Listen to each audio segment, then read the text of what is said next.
নোয়াখালীর সেনবাগের তারুণ্যের উৎসবের ব্যাডমিন্টন টুর্নামেন্টের ফাইনাল খেলা ও পুরস্কার বিতরণ অনুষ্ঠান অনুষ্ঠিত হয়েছে। নোয়াখালী থেকে মোহাম্মদ আবু নাসের জানান, রোববার সন্ধ্যায় এসো দেশ বদলাই পৃথিবী বদলাই এ স্লোগানে সেনবাগ মডেল প্রাথমিক বিদ্যালয়ের মাঠে এ খেলার আয়োজন করা হয়।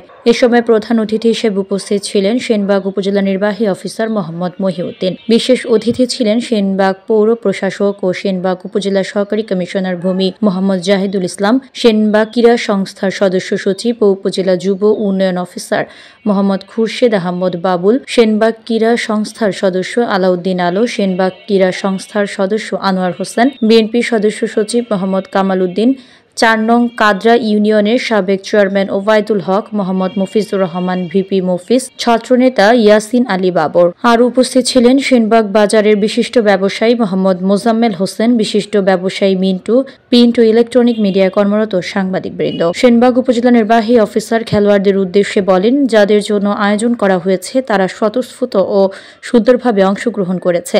আমরা সচরাচর বলে থাকি, খেলাধুলায় বারে বল মাদক রেখে খেলতে চল।